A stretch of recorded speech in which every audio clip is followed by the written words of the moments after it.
We've always believed that the manager's word is law in Nippon professional baseball, the ultimate sign of respect enforced by decades of rigid hierarchy. But what happens when the most vibrant, unconventional manager in history sends a personal, digital greeting to his entire roster, only to be met with a silence so profound it echoes the changing times? Tonight, we investigate a bizarre, almost humorous incident involving Tsuyoshi Shinjo, Big Boss himself, an event that reveals the fracture line between the past and the future of Japanese baseball, and the answer might just terrify the traditionalists. Welcome back to 615 Aldea Baseball, where we don't just talk scores, we analyze the cultural DMs being sent across the diamond. If baseball's leadership can't even get a Happy New Year reply from its own players, what hope does tradition truly have? Let's dive deep into the uncomfortable reality Shinjo faced this New Year's Day.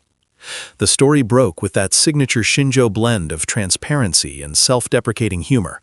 For the start of the 2024 season, the Fighters manager decided to ditch the formal New Year's card and instead personally sent Happy New Year direct messages via Instagram to his entire squad, potentially around 70 active and developmental roster players. The result was not the enthusiastic virtual high five he might have anticipated. Only about a dozen players, perhaps 15 at best, bothered to reply. That's a response rate hovering shockingly close to 20%. Now, let's be clear, this isn't just a minor etiquette blunder. This is a seismic cultural shift playing out in the most public-private sphere possible. The initial reaction, according to veteran commentators, was pure disbelief. When I started coaching in the 90s, if the manager even looked at you, you bowed so low your spine cracked, reflected Coach Sato, a fictional long-time development coach known for his iron grip philosophy. Shinjo is trying to be modern, but this is utterly unacceptable. These young players, the so-called Z generation, are showing a lack of professional discipline. Under managers like Kuriyama or Ochiaie, you can bet the response rate would have been 95% within the hour, purely out of fear and respect.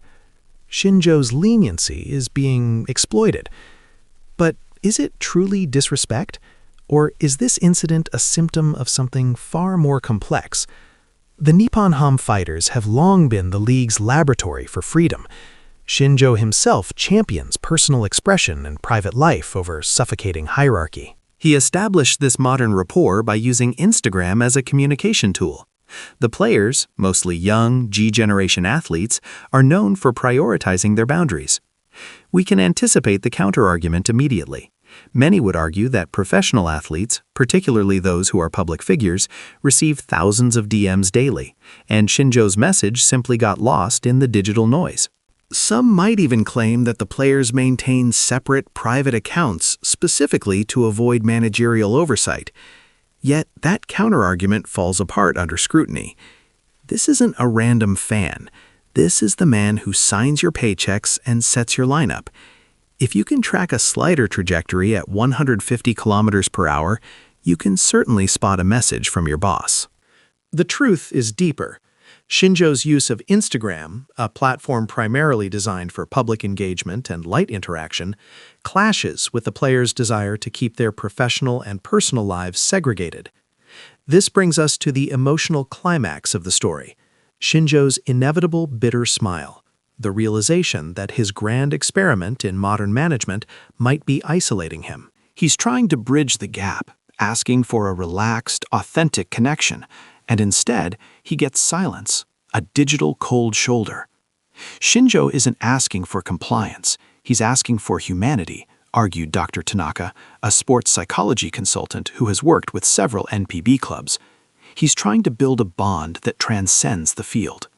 By failing to reply, these players aren't necessarily being rude, they are subtly telling him they view him strictly as a superior, not a peer or a friend, keeping that traditional, cold distance.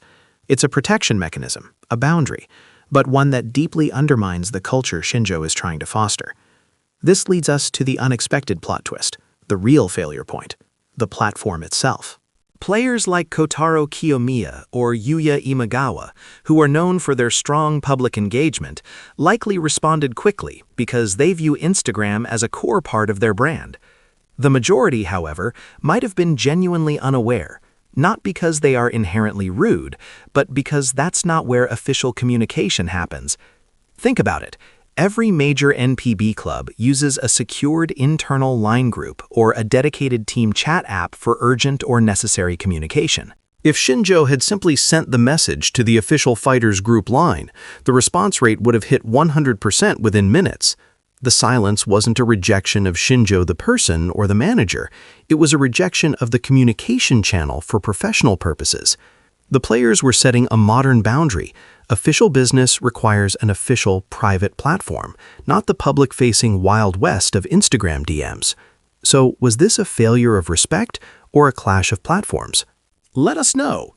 If you want more deep dives into the heart and soul of NPB culture, you need to be subscribed. Hit that like button, share this video with everyone who thinks they understand Big Boss Shinjo, and tell us in the comments, should Shinjo swallow his pride and just switch to the group line, or is he right to try and force this modern, informal connection? Join the 615 Aldea baseball family now.